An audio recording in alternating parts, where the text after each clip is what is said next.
Let's go. Jesus, you're like sunshine on my face. Blessing like water to a thirsty soul. Them talks say this life not turn by turn, but you carry me go front like I'm number one. Jesus, you're like sunshine on my face. Bless me like water to a thirsty soul. Them talks say this life not turn by turn, but you carry me go front like I'm number one. Balling in the spirit, flying with anointing, swagger so divine. There's no need for fronting. Jesus got me. Jesus got me. Jesus got me. Balling in the spirit, flying with anointing, swagger so divine. There's no need for fronting. Jesus got me. Jesus got me. Jesus got me. Bold as a lion. How you guys doing? Gentle as a dove. Got my man on the beats on the beat. Got my man on the beats on the beat. Good morning, guys. Lion, gentle as a dove. Got my man on the beats on the beat. Got my man on the beats on the beat. Just want to flow in the spirit. Lady Ruth. Cause my father is a spirit. Call on Christ and he answers. Good morning, ladies and gentlemen. Thank you for connecting. Now I have heavenly stances. Share this video real quick. I call on Christ and he answers. Oh, even when I fall, he gives me chances. Na na na na. Iya ide. Na na na na. Saki Adeoye. I call on Christ and he Alright, answers. come on. Even when I fall, he gives me chances. Now I have heavenly stances. I don't come again, Watching no. me dancing. Hey. I call on Christ and he answers. Global activity, I dey spot you there. Now I have heavenly stances. Taiwo Oyelade. Bridget Owona. God bless you. All right, let's bring it down. Let's bring it down. Aderonke Morakiyo. What's up? How you doing? Jolomi White. Chaps B. Adeniji. God bless you. Bola Olofin. How you doing? Body me nice and easy. You know what I'm saying? I was at the gym 5 o'clock this morning. 5 o'clock this morning, I was at the gym and I was kind of like just kicking it because I need to lose weight, man. I need to lose this weight. That Nigeria where I go, I just they chop, just kill myself. You know what I'm saying? So I need to lose some weight. All right, that's what we're gonna do. So I'm on it. All right, and like I said to you guys, man, we're gonna be going to Nigeria, man. For real, Nigeria is the place. We're going to be going. By the grace of God, we're going to be going. All right? So many things to be done in Nigeria. Nigeria is a virgin land. That place is a virgin land. You guys wait day here in America, Canada, in Europe. You guys just they chop life. Understand? Pastor call my name too. Oluchi Divine. I don't call your name. Oh. Now your name be that. I don't call him. Oh. All right, thank you very much, everybody. Thank you. You are my top fan, and I never chat with you before. What kind of a top fan you be where I never chat with you before? Maybe you are stingy. You must be very stingy. I know. Anybody that is behind your Luchi, they're always very stingy. They know they part with their money. Those are people, they hide. Then go they hide. Lola Labi, how you doing? Abimbola Erikitola. My money. Esther Omotayo, how you doing? Ruth Adekoya. My sister, I won't be seeing you when I come to London next month. Yeah, you're gonna be busy. All right. Koban Praise. Actually, I'll be seeing Koban Praise. Koban Praise must come and see me. She must come and see me. I want to see her 50-year-old face. You know when people are getting very hot, they get very hot. That's when they start using makeup. You don't know women. Women are very funny. You see, the moment when they are still like 25, 26, going 40, they still I'm natural. When they are getting towards 50, what in Darugbo dear, one is in low makeup, cover and praise. Mama ti Darugbo dear. So is now you guys are Yankee, they deny us. I don't understand what you talk. Repeat that. Restructure that stuff, Lizzie. Thank you. All right. So Mama did everybody. Mama just they use makeup now. Eyes shadow, eyes. A snake in the monkey shadow. Everything. All right. Now actually, is it cover and praise is actually very needed right now, because you know, the topic we're about to discuss today is very, very important. But let me give you guys the update from yesterday. You know, we discussed the 2 ladies that got pregnant, right? And I was just doing my own thing. Everything was funny and all kinds of stuff. For me to see a message last night, and the sister said she has been crying all day. I said, why? Why are you crying? She said, you make so much fun of us, me and my friend. I said, I am sorry.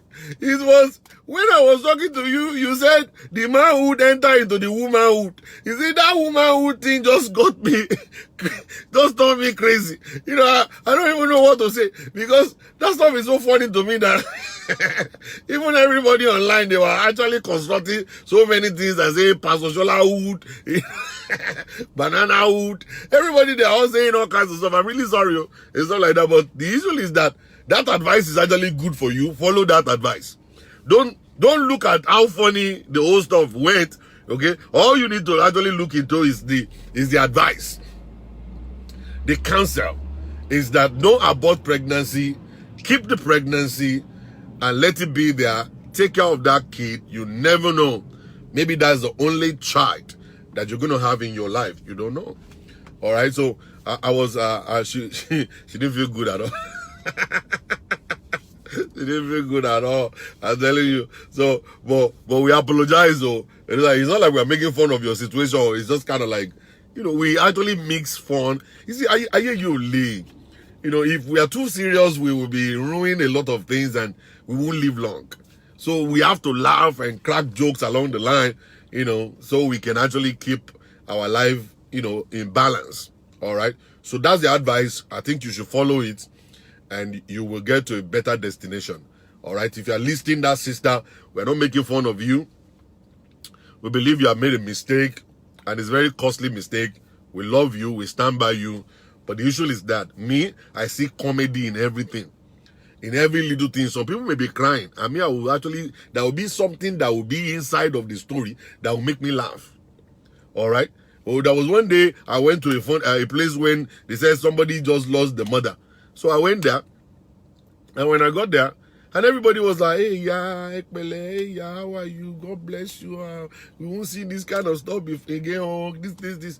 And the moment I entered the place, okay, I first of all asked somebody by the door, I said, how old is the woman that just passed away? They said she's 87. I said, So I entered the place laughing. So when I entered the place, I said, I said, welcome to the club. Finally, I was just joking because my mother too died, and I was crying, and somebody came and said, welcome to the club. And ever since then, I've been using that line. And then the woman that has been crying all day started laughing. And everybody was like, Pastor Shola, you are very funny. I said, what do you mean? I said, welcome to the club now. The woman is 80-something. Hold on, you have to cool here. Yeah, you have to cool. Till your back go there. You see, you have a user. And I'm not get your love rice in me. Kagbe mama lo, ile lo tarara. You have only lubodo da lubole. It's not. It's a normal thing. It's celebration. It's not. And the woman started laughing and laughing and laughing, and everybody, the atmosphere got changed. Atmosphere got changed. And then when I was leaving, people were begging me not to leave because the atmosphere will go back to how it used to be, that the woman is start crying and stuff. Okay? That's me. I see funny things inside of a serious issue. I always look for that funny stuff. I always look for the part that is funny. And that's what I'm going to bring. And then I'll start laughing and I'll start cracking joke. And at the end of the whole stuff, when I'm actually there, the atmosphere will change. It's possible for me to leave and atmosphere will change back. But when I'm in the place, there must be people laughing. Very compulsory. I don't joke with that one. All right? All right. So to get to today's topic is kind of like really funny. The cry of a pastor's wife.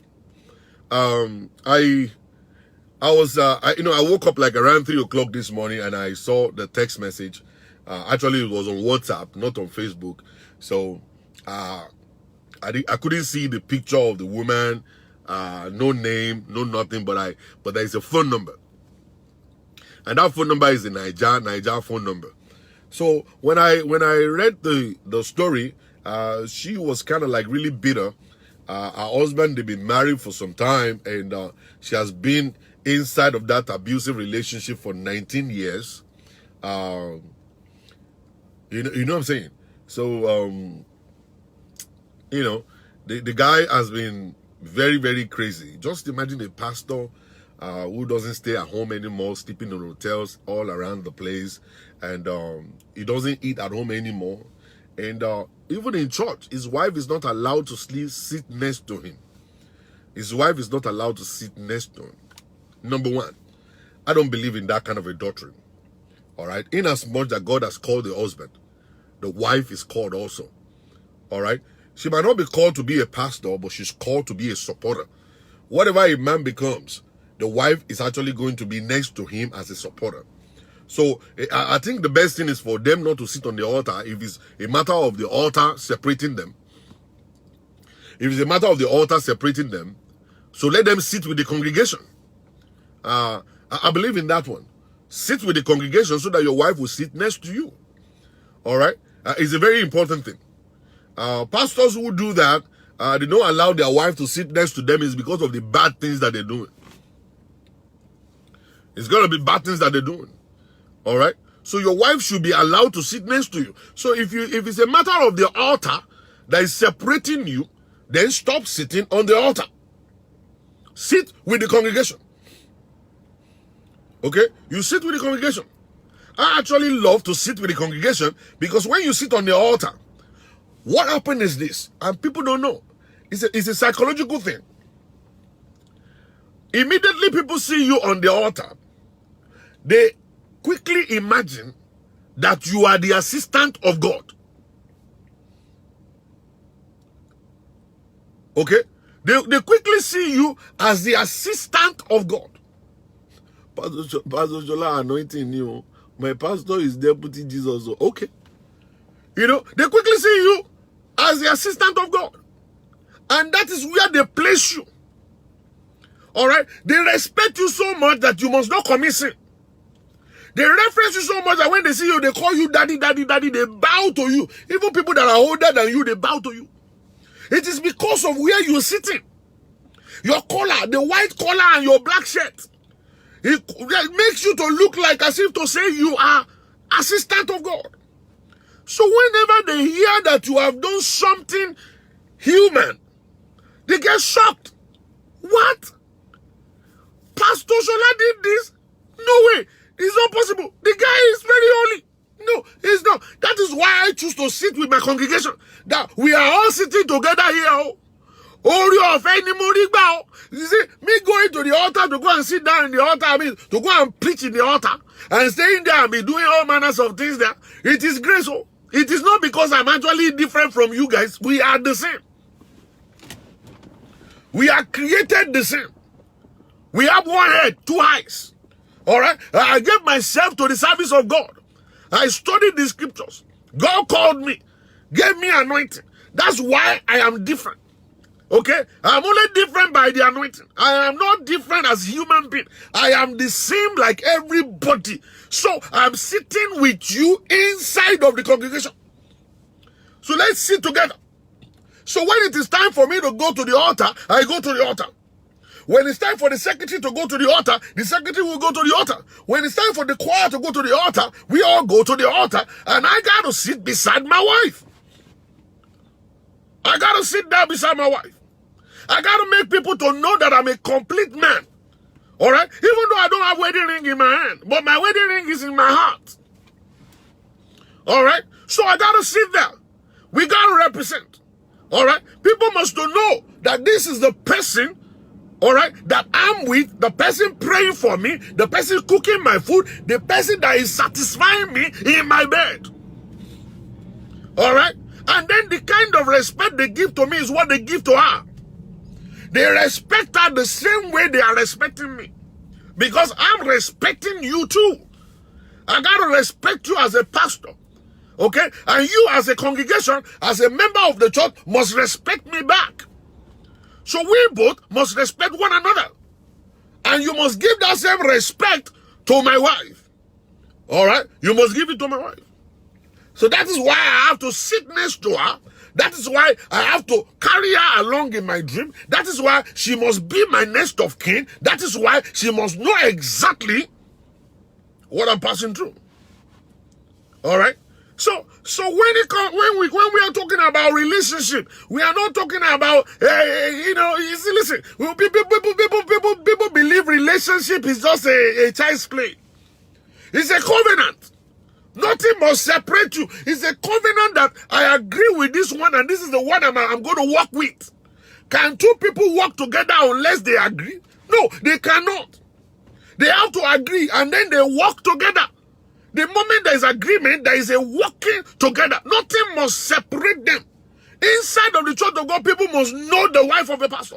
And she must have a ministry. Let me break this down to you guys. Maybe you will understand. Now, the church is only a collection of God's people. Just watch it. I want to break it down to you. A church is a group of people who believe in God. And likewise, a church is a collection of different ministries. Everyone that is inside the church, they have their own personal ministries that God has given unto them. All right? God has called different people to do different things.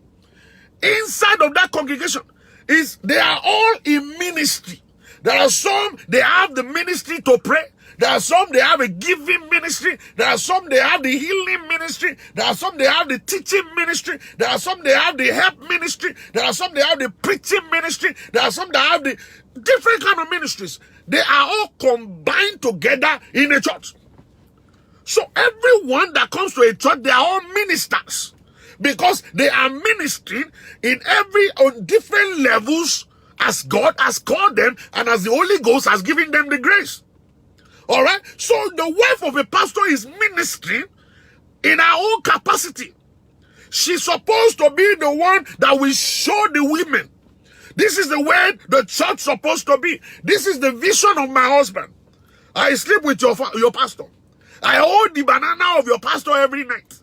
Okay? Your pastor eats my food all the time. Your pastor sucks my breast all the time. You understand? And then your pastor rain banana on me every night. If you want to know. Alright? So I am his next of kin. I know him better than you. Okay? I can tell you what he's thinking now. Alright? That's how much I know your pastor. Your pastor is a baby to me. I am your pastor's mommy. Alright? Your pastor will bring his head and lay it on my laps. You can't touch the head of your pastor. Me, I rub his head. You can't touch the banana of your pastor. Me, I stroke it. Alright? I put it in my mouth. So, I know him. I know your pastor more than how you know him. So, I am going to show you, okay, his ministry. This is what he's expecting the women to do. This is where he wants you to be. The pastor is inside of his wife. The pastor is inside of his wife, and the wife is inside of the pastor. So he is being represented in the women department by his wife. By his wife. Alright? My mama say, my bypass your pastor. You're not bypassing your pastor's wife. I say, I'm going to get out of the pastor. He can't be pastor, but I'm going to my leader done. You know what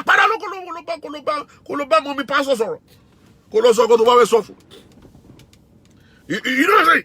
That is the way it is. Alright? Now, listen to me.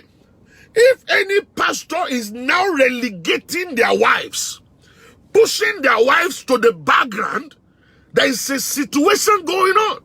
Now, I want to quickly just break this thing down to you guys so that you can see it. Okay? Like me, my own teaching is very simple. I don't speak grammar. I don't do theology. Me, I just say it the way it is. And I believe you guys are understanding it. Alright? Now, one thing I want to quickly say to you guys is this. You see, the pastor is a regular human being like everyone, like I said at the beginning.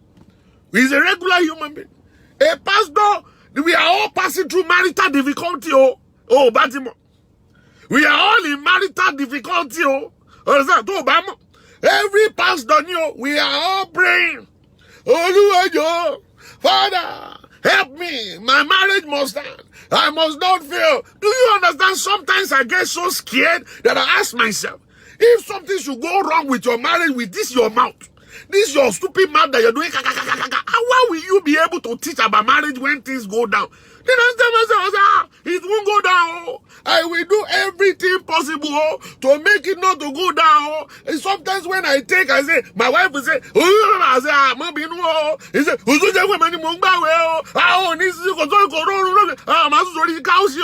sometimes I sleep on the couch. I sleep there happy. You know, when I sleep on the couch, I sleep there happy. Okay, it's not because I'm happy, but I'm happy because at the end of the day, it's not like, okay, he's actually sending me away. All right, I'm still sleeping on the couch. I'm still inside the house. All right, so I will make sure that everything is working. You are eating mama, yes, oh. You are eating gari, oh, yes, ma. Anything that she said, yes, ma. Okay, so that at the end of the day, I will be there. I will make sure it works. I will pray. I will learn. I will go and read books. I will practice what I'm preaching. I will love her. I will respect her. I will cherish her. I will buy her gifts. Magbe bowale losan gege. Magbe bowale loru. Kosi gbati mi oni gbe bowale. Mama gbe bowale every day. Osa bani mama ejo. Mama ejo. Emo salo. Emo bali ayeje. Eje mama neje ba yepo ma de po sori e. I will put my oil on her head. Magbe bowale losan. Magbe bosuya wale losan. I will bring pepper soup in the night. I will bring everything. Anything that I want to bring, I bring all. He must not work. Anyhow. I get scared at night. I get scared. So many times I get scared. And I looked at myself and said, okay, what is actually wrong with your marriage? Oh, I do evaluation. You think I don't do evaluation? I sit down on the couch. I break my marriage down. I look at what I've done wrong. Is it me? When I do something wrong, I say I'm sorry. Sometimes I prostrate, though. You will think Pastor can't prostrate, though. I prostrate, fele, man, no, fele. Man, no, by fele. So I evaluate it. I looked at the cracks. Well, which way can the devil penetrate? Okay, can the devil penetrate through this way? I quickly block it. I apologize easily. I change things easily. I break things down easily. I always love to talk. All the time I talk, I'm a talkative. All right? So when something is going wrong, I say, we got to talk. Oh, me too, I'm ready. Let's talk. All right? Okay? No defense. I'm not going to be defensive about it. I'm going to break it down. When it's time for me to cry, I cry. Yeah, I cry.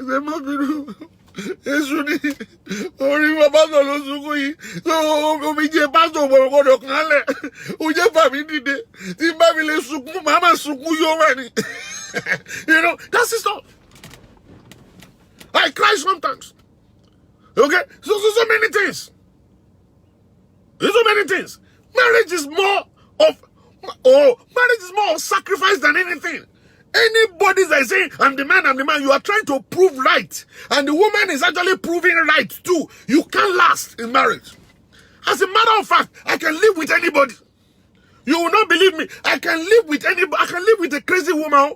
You won't believe it. I can, with a crazy woman. Somebody that is crazy.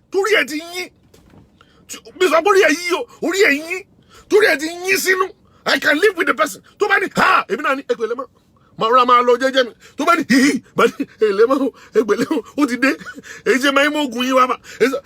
live with the person. I will not be angry. I will just keep going. I will do whatever it takes. If it takes me not to go out, I will sit at home. If it's about me not watching football, I will give up football. Understand? At the end of the day, I'll keep on praying on the side for God to touch her life and transform her. I can live with anybody. It's about me knowing that person. I know the character of that person. I will actually live with the person. So many people ask me questions. They say, Pastor Shola, I say, what? They say, how did you survive 9 years in CAC church? I said, me? I crack jokes. People don't see me angry. Many times I'm angry. I get so angry in my spirit. But when I go to meetings, I crack jokes all through.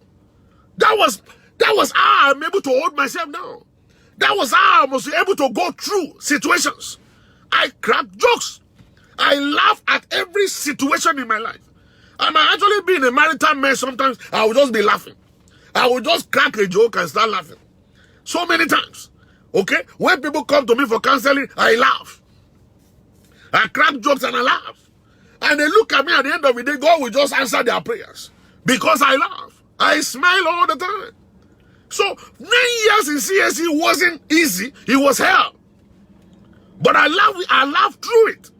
Any pastor of CSE, go and ask them. When they see me, I'm cracking a joke. Wherever they see me, I'm cracking a joke. You can't be around me and not laugh. That's a defensive mechanism, okay? Because I get so mad and so angry sometimes, but I don't want to show it. So the only thing I did was I actually built a different nature for myself. And I started cracking jokes. And so also in my marriage, I have come to understand one fact, that you have to actually make yourself happy. If you're not happy, you are not. Marriage cannot make you happy. You can build happiness for yourself. Okay? And then you need joy of God. Joy of the Lord that will give you strength. You need the strength to go through issues. You need strength to hold down issues. You need strength in your marriage. You need strength in every situation and challenges of life. And the Bible said the joy of the Lord is the only thing that can bring you strength. So you have to have joy. You have to create the joy. Connect with God and be joyful. Then you have strength to face whatever it is that is ahead of you. Listen, those things are not going to go. If you are praying, Father, take them away, take them. They are not going to go. You are the one that will have to strengthen yourself up to pass through those things. Those situations are meant to be there. They are going to stay there. You are going to go through them. That's why they say breakthrough. You have to break through. Those things will be there. They are obstacles. Everybody will pass through it. They are not going to be removed. We have to pass through those obstacles. So if you are praying stupid prayers like God remove obstacles from my front, God is not going to remove obstacles. So you have to pass through it. The Red Sea didn't move. All right? They went through the Red Sea. Okay? So obstacles will be there. The wilderness didn't move. They had to walk through the wilderness. All right? It must be there. River Jordan didn't move. Okay? They had to move. They walked through River Jordan too. So you need the strength of God to pass through issues.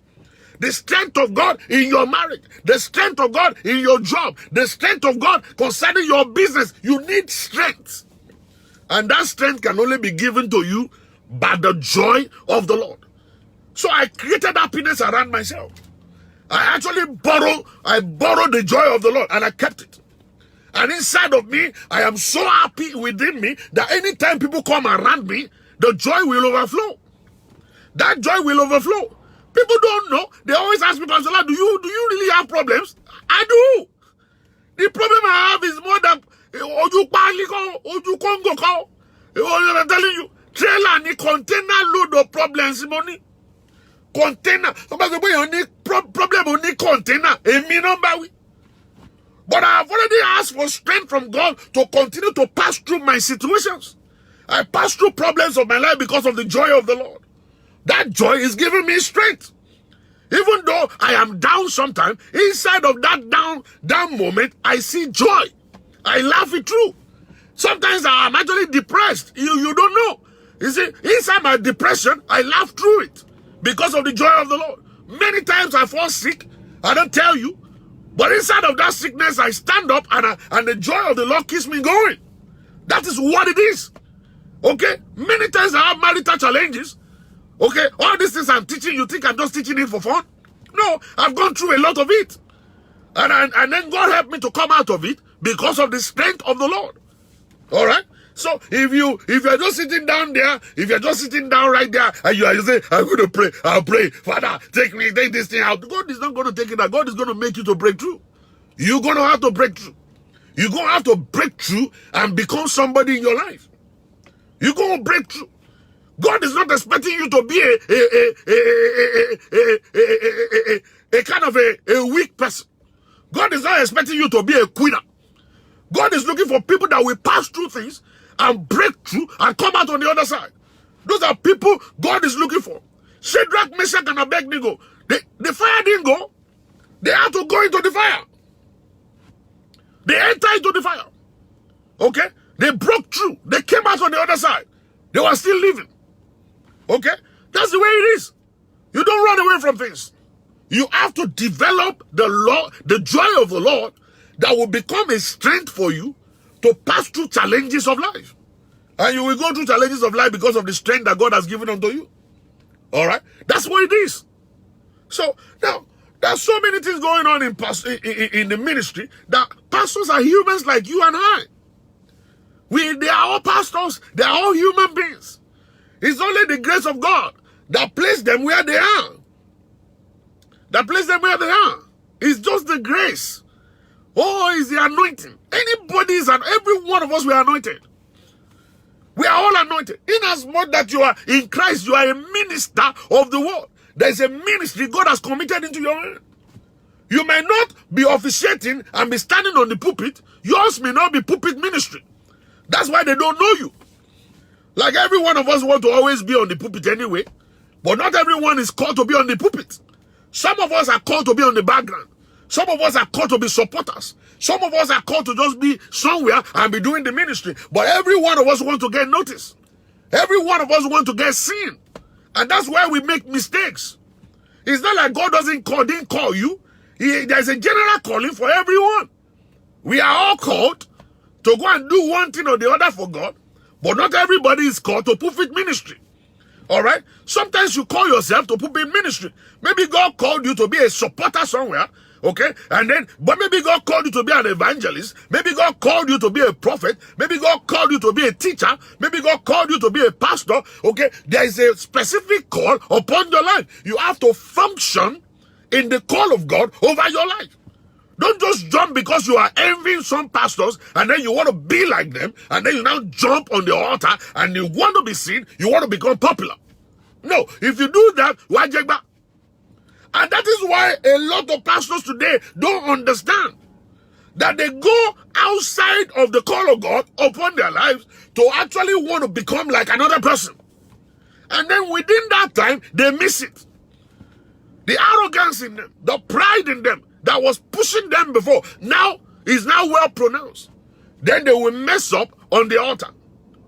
All right? Now, when pastors are in a hurry, they want to be like TD Jakes. They want to be like Creflodola. They want to be like Ashimolowo. They want to be like Oyedepo. Oh, I want 5,000 members. They start running. And that is the time they start making mistakes in their lives. They abandon their home. That's the first thing they will do. They will first of all abandon their home. They abandon their home. And the home is actually the powerhouse. One funny thing that those pastors don't understand. The home is the powerhouse. Your first church is your family. The moment you failed in your family life, you have failed in your ministry. Kai, I'm saying something.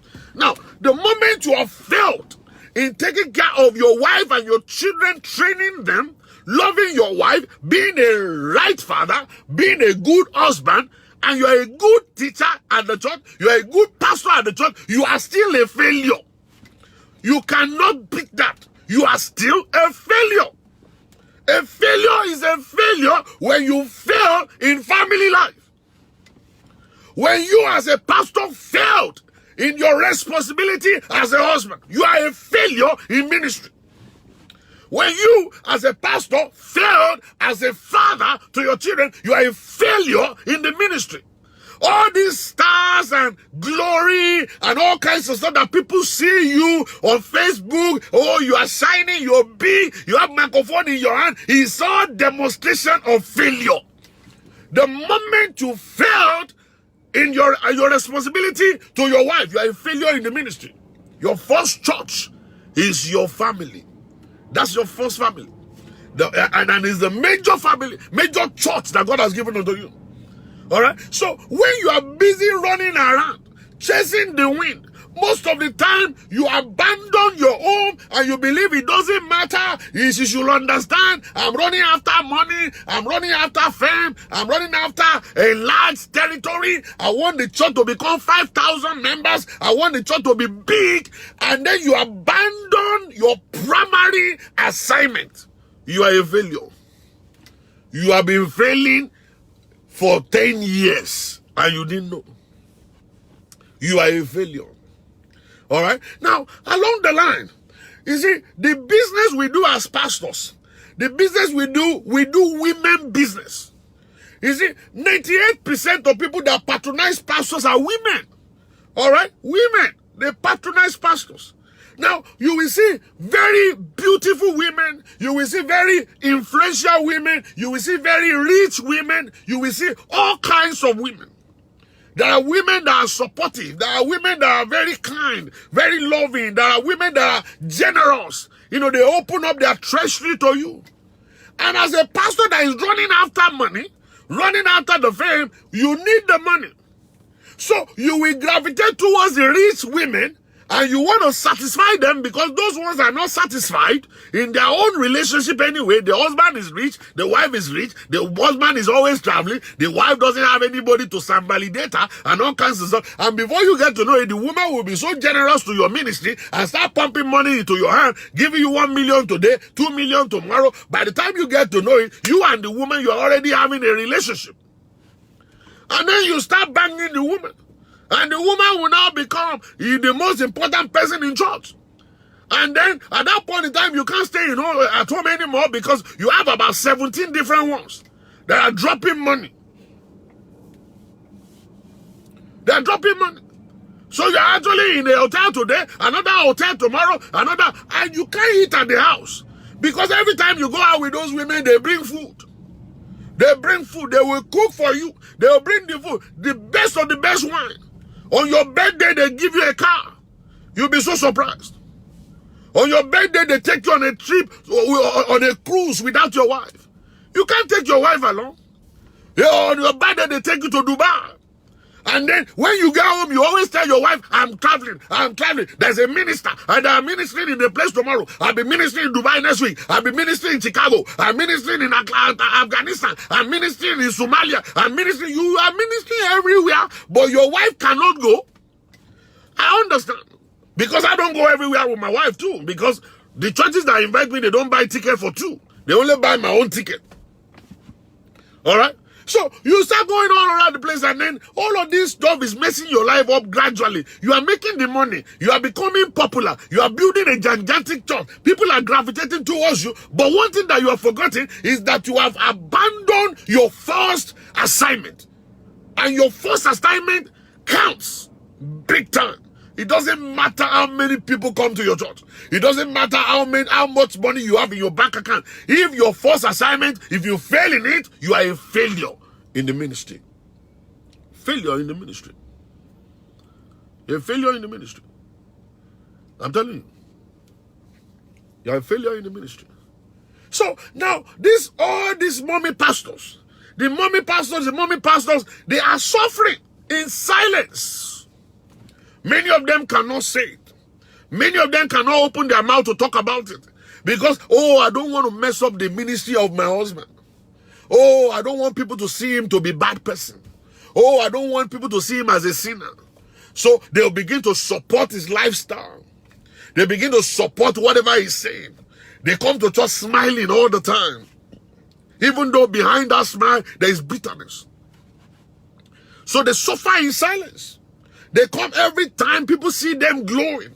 Even though the glow is man-made. They see them dressed up real good. They have to cover up something, so they need to dress up. They have to buy Tommy Hilfiger. They have to buy Gucci. They have to buy high shoes. Everything must be fine. They have to pretend. They are hypocrites because that's what the church has turned every one of us into. All right? So these are the things that they come to the church of God. They sing Hosanna to the King of Kings. But when they go, they lock up their doors and they turn the light off and they cry all night. Just imagine 8 years, for 8 good years, no sexual relationship at all. 8 good years.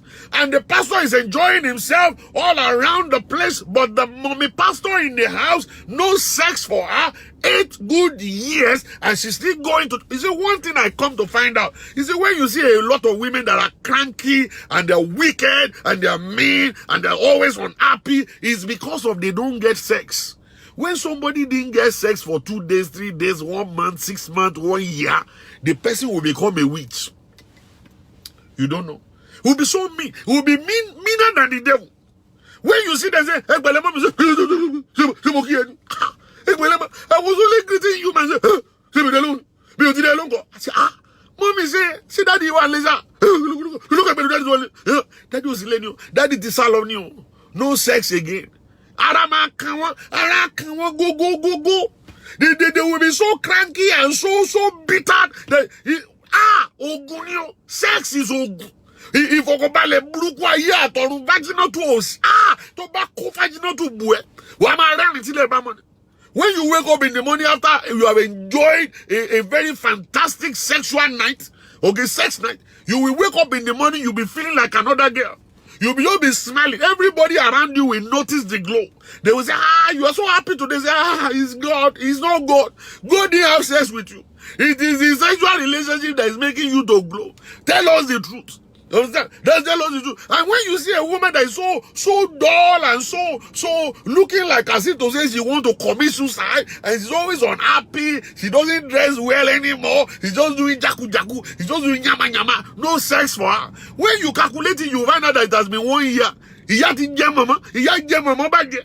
Mama ti gbá pillow mu láti bí ọdún mẹ́jọ. Ìyá yẹn máa wicked bàjẹ́. Ìyá yẹn wicked kú láyé. Oh my wicked, it will just be so cranky. And you won't believe it. You won't believe it. You think it's a joke. It's not a joke. Oh. That stuff they work like a no man's business. That stuff is working like a no man's business. When a woman, when you rush it for a woman, when you give it to her real good, you will stand out. You will find out she'll be cooking breakfast at 3 o'clock in the morning. You say, my dear, it's not money. Yes, I know. I have to cook a nice breakfast for my dear. You say, you will see when you are good with what you do. When you are able to give a woman, give it to her like a no man's business. She will wake up 2 o'clock in the morning and be looking for chicken to kill. She say, why do you want to kill chicken? Say, I have to cook. No, don't cook right now. She has enjoyed herself. If a woman is angry right now, you give it to her real good. She will forget about the anger. Let's say, anger will just go. You don't know sex. You don't understand. Do you think it's a joke why the devil went and picked it up and then turned it upside down, mess it up and give it back to us? The devil knew the power in sex. The devil knew the power in sex. So I'm not going to kill. I'm not kidding. Is it like me? When you invite me to your church and you say, Apostle, you're preaching well. Moti sino bole kito wani. Moti dano bole danu kito wa. I know they waste time. I know they carry last. If you want me to preach well, let me just bring my wife to your show. If you don't allow me to bring my wife to your show, I'll be so cranky when I'm preaching. I'll just be shouting, I'll be yelling at you, I'll be cursing everybody, I'll be knocking everybody on the head. You don't be me in here. But when you bring my wife along and then she's in the hotel with me and I see that she's there, I understand that I'm going to do one quickie before I go. And then when I come back, I will still do another quickie before I sleep. I will be calm. Very calm. Easy going.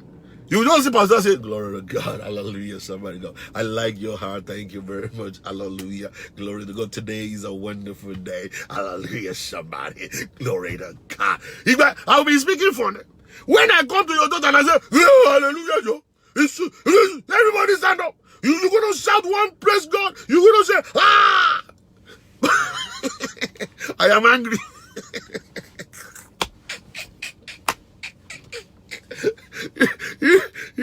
No, I'm telling you guys the truth, though.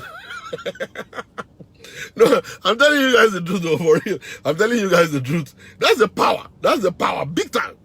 Big time power when it comes to sex. Sex is so powerful. You can do anything. So just imagine, mommy pastor is in the house and you as a pastor, you are coming in, going to the shower, getting dressed up, using cologne and everything, and you say, I'm going out to preach. I'm going out to preach. You are actually preaching every day. Kilo day. Every day you are preaching. Is it not time for you to actually sit down and just catch up with whatever it is that is actually missing in your family? Can't you just sit down and catch up with it? You don't understand? I'm just so tired. Now, You see what happened? When the pastor is actually abandoning his responsibility, the woman is not happy anymore. The woman is going to be cranky. The woman is no longer going to be praying for you. The children are going to be affected. The whole family is going to be affected. You will now be covering up and covering up and covering up nonsense. The church members will notice. Many of them will know something's wrong. It seems like Pastor Mrs. is not happy. And that is how the devil will sneak in through one particular deacon or the choir master. I remember a story they told me that the pastor is always traveling, will leave his wife at home. And before you get to know it, the wife started talking with the choir master almost every day. They chat, they talk, and then before they get to know it, they started going for coffee. The choir master will come and pick pastor's wife, and then they go for coffee. And before they get to know it, choir master just starts singing, hallelujah, hallelujah, for mommy pastor. And mommy pastor start preaching for him. And before they get to know it, they got pregnant. And then before pastor came back from his trip, they packed their load and they left the house. And now the two of them are married. The two of them are married. They abandoned pastor. Pastor is now crying. They go. How can you abandon your wife in the house and then be going? You go. You refuse to come back home. Now you are leaving your responsibility. Do you think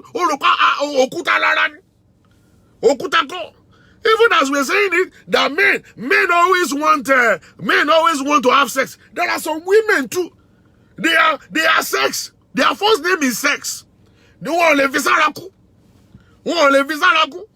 The only thing holding them down is the title they gave them in church. Do you know that some people are suffering because of title? You don't know? So many people are suffering because of title. They say, you are deaconess. Deaconess here is actually holding them down. They want to do nasty stuff, but they couldn't do it. Oh, you are a pastor's wife, and the pastor is not available. They want to do anything bad, but they could not because of that title.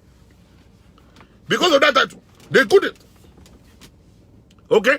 So, the title is holding them down. There are some people, it's not like they're willingly doing it. No.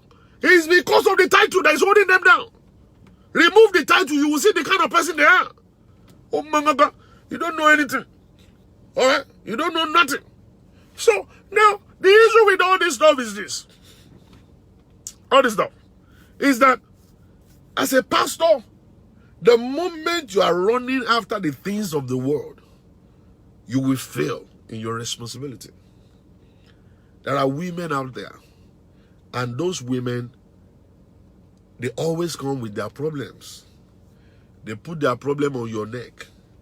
You carry the burden. You forget that you are married. You are only doing the work of the ministry. I want to satisfy people. I want to satisfy people. I want to satisfy people. Do you know how long it took me to understand that by 9 o'clock I have to turn my phone off? You see, it took a long time. That I will be on the phone until 12 midnight. And I will just be talking. I will be inside the basement. I'll be talking, trying to please people. I'll be talking, trying to solve people's problems. Whereas my own problem is upstairs and I left it alone. And I didn't go upstairs to settle my own problems. Alright? Do you know how long it took me? For me to understand that when they didn't preach to me, they didn't have to do deliverance for me to learn that. When the problem started, I had to learn to turn my phone off by 9, sometimes earlier than that, just to be able to see to my own family and be able to take care of my own responsibility. Okay? They didn't have to preach to me. Situation came. Alright? So, that is the way it should be. Every one of us, we must learn to actually take that, have that understanding. Your family first. Your family first. Let the church members wait. Let the church members wait. And that is how we get into trouble as pastors. We try to service other people. And we leave our own undone. And then we get carried away by the money they are giving to us. We get carried away by the sex that we're seeing outside. We get carried away because they're taking us all around, trips to Dubai, trip to whatever. And all kinds of things like that. And at the end of the whole stuff, it's always the beginning of the end. That you will crash land and then you start asking questions. What happened to me? How did I ever forget my wife? I heard the story of one particular woman. And that woman, Every day, the husband will wake up in the morning. She will make coffee for him. The guy will drink coffee and just get out of the house. Every day. And then one day, the woman wrote a letter and gave it to the man. And said, have you been noticing anything about me? And the guy said, no, nothing's wrong with you. You are fine. The guy never took any minute to look into the face of his wife one time to even see, is she changing or not? The hair on the head of the woman was falling off. The woman was getting lean because she had cancer and everything, but the man didn't notice anything. And she was going for chemo all by herself. And one day, she wrote a letter on the ground and said, honey, I know you're busy with work. You're busy trying to make money. But you have not been able to look at me one time in the past 3 years. I've been diagnosed of cancer 3 years ago. And I've been fighting it. And the doctor only believed that I have only 3 days left to die. And that 3 days, I think I should spend it with you. Then the man jumped up and started crying. He ran all the way to the house. And then he was like, well, I'm sorry. I'm so confused right now. I get carried away because of job. I get carried away for money. I didn't even know what you're passing through. Say, because you didn't take time to look at me. You didn't take time to look at me. And then the man went, bought rose flower the second day. Bought rose flower, bought chocolate, bought everything. And then he started running to the house. When he got to the front door, he banged the door several times. Nobody opened the door, so he had to use his own key to go in. When he entered the place, the woman was actually lying lifeless on the bed. And she said, there's one last request I have. Can you carry me, pick me up from the bed, take me to the bath, and give me a bath, and then bring me back to the bed. The man hurried up and picked her up, took her straight to the place. She was weak. And then when she got back to the bed, the man went out. Before he came back, she was gone. And then that man started crying. Just crying and crying. Because she was not there. I mean, he was not there for that woman. The woman died without the support of her husband. And so many men are like that today. We are busy running after money. Pastors, we are busy running after the congregation. We are busy running after the money, the fame. We are busy running after, we want the congregation to be 5,000 members. We are busy competing. Oh, our church is growing. Our church is the biggest church. Our church is the most fantastic church. But many of our pastors have forgotten to actually take a look at their wives in the morning. They have forgotten a lot of times also to even look at their own children. They don't even know how their children are growing. They don't even know, how they are progressing. And it's going to be when the whole stuff is too late before they realize that. But today I just believe that people should actually step up. You step up. Sometimes abandon some things. You are not taking money to heaven. I come to understand one fact now. I used to be this guy that started trying to make it. I want to make it. I want to make money. I want to do this. I want to do that. You see, you can't sleep in 2 houses. People that are very rich will die. The ones that are poor will die too. All right? Now, if you build a house in Long Island, you will die. If you buy a house in Brooklyn, you will die. If you don't even buy at all, you're still going to buy. You're still going to die. Understand? Now, one funny thing. All these our children that we are actually giving birth to, they don't even need our homes. They don't need your house. Give them a good education, they'll be fine when they graduate. They will get a good job and they make their own money. Then what's the essence of running all around the place? What's the essence of abandoning your home, running all around the place? What's the essence? It's vanity upon vanity. And all is going to result into vanity.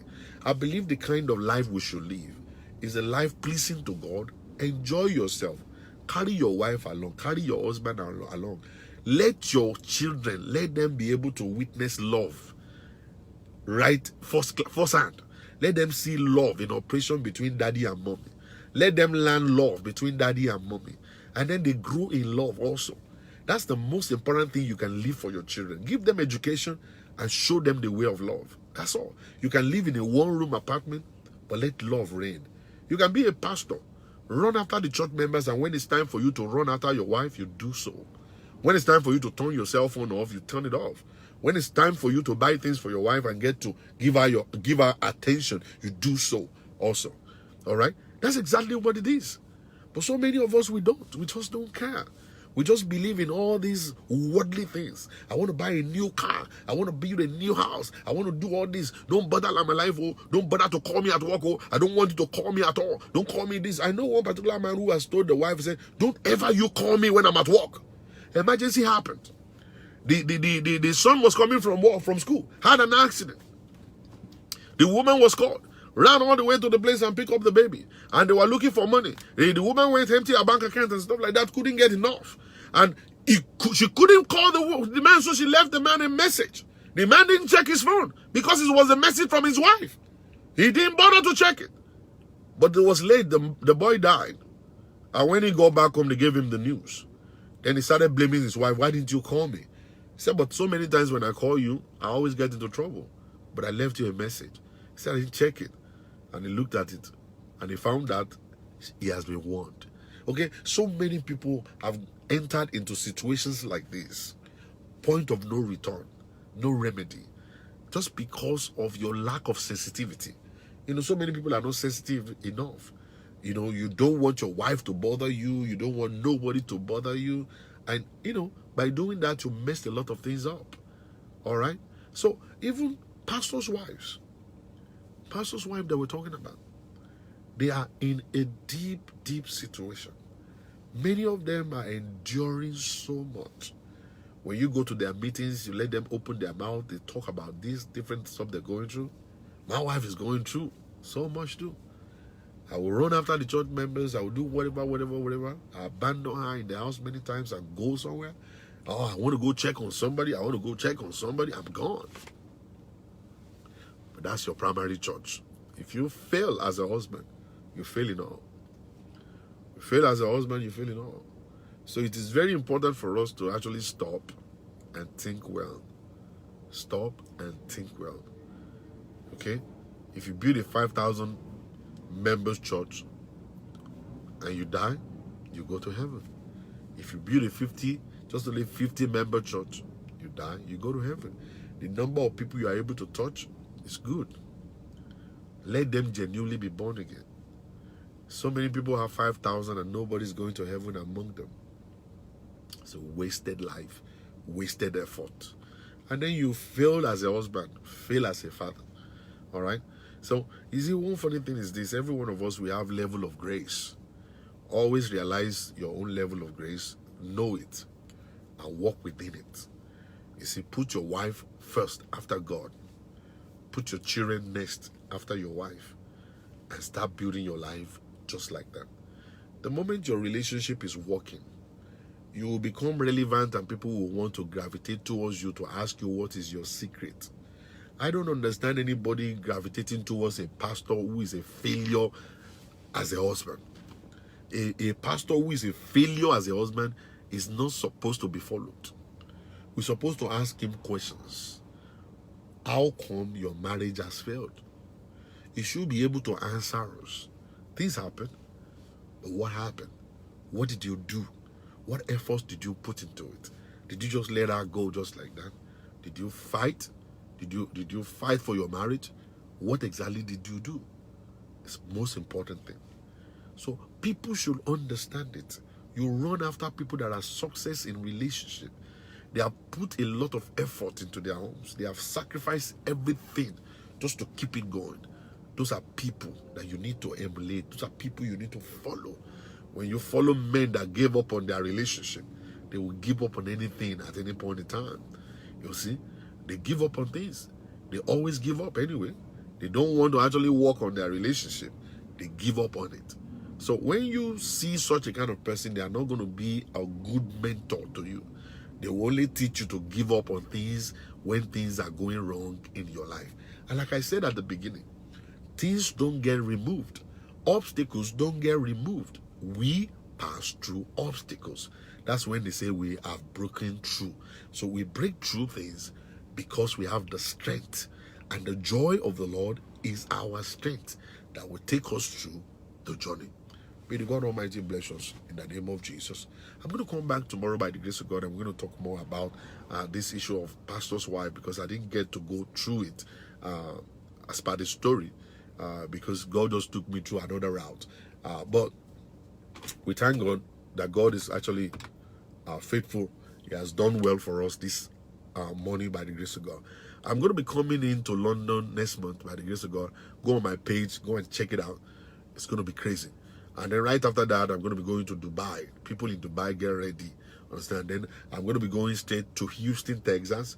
And from Houston, Texas, I'm going to be going straight to California. California is loading already. And then back to Nigeria. Man. Then on my way coming back, I'm going to stop by Amsterdam. All right? It's going to be crazy. Spirit flying with anointing, swagger so divine. There's no need for fronting. Jesus got me. Jesus got me. Jesus got me. Falling in the spirit, flying with anointing, swagger so divine. There's no need for fronting. Jesus got me. Jesus got me. Jesus got me. Bold as a lion, gentle as a dove. Got my man on the beats on the beat. Got my man on the beats on the beat. Bold as a lion, gentle as a dove. Got my man on the beats on the beat. Got my man on the beats on the beat. Yeah. Just want to flow in the spirit. Cause my Father is a spirit. Yeah. Call on Christ and he answers. He gives me the chances. Now I have heavenly stances. Now they're watching me dancing. Call on Christ and he answers. Oh, even when I fall, he gives me chances. Oh, na na na na na na na. Yeah. I call on Christ and he answers. Whoa. Even when I fall, he gives me chances. Whoa. Now I have heavenly stances. Whoa. They're watching me dancing. I call on Christ and he answers. Oh, even when I fall, he gives me chances. Now I have heavenly stances. No, they're watching me dancing. Let's bring it back again. All right. Thank you very much, everybody. Oh, Lori, Adeoye, thank you. FC Bar, Isabo, God bless you, Lola, Alabi, Rita, and Romo Zele. God bless you, Lumidia Kobi. Yeah. All my mind. Like I'm number one. Oluwatowo, fire in. Thirsty soul. Reject. Not on my tongue. But you carry me go front like I'm number one. Whoa. Falling in the spirit. Flying with anointing. Swagger so divine. Yeah. There's no need for fronting. Jesus got me. Jesus got me. Jesus got me. Whoa. In the spirit, if you need a copy of this CD, call me. There's no need for leave me in box. Jesus got me. Jesus got me. Jesus got me. Yeah. Bold as a lion, gentle as a dove. Got my man on the beats on the beat. Got me. Got my man on the beats on the beat. Bold as a lion, gentle as a dove. Got my man on the beats on the beat. Got my man on the beats on the beat. I just wanna flow in the spirit. Cause my Father is a spirit. Okay. Call on Christ and he answers. He gives me the chances. Now I have heavenly stances. Ooh. Then they're watching me dancing. I call on Christ and he answers. Oh, even when I fall, oh. chances. Na na na na na na na na na. Whoa. I call on Christ and he answers. Whoa. Even when I fall, he gives me chances. Yeah. Now I have heavenly stances. Whoa. Then they're watching me dancing. I call on Christ and he answers. Oh, even when I fall, he gives me chances. Yeah. Now I have heavenly stances. No, they're watching me dancing. All right, bring it down. Thank you very much, ladies and gentlemen. Thank you for watching. If this is your first time of watching my network, thank you very much for coming. Thank you for joining. Let's go ahead and share the video everywhere. Let's get more people connected. Let's get more people blessed by the grace of God. Coming back again tomorrow by the grace of God to talk about the pain, the cry of mommy pastors. And the Lord will be with you in Jesus' name. Love you guys. See you tomorrow.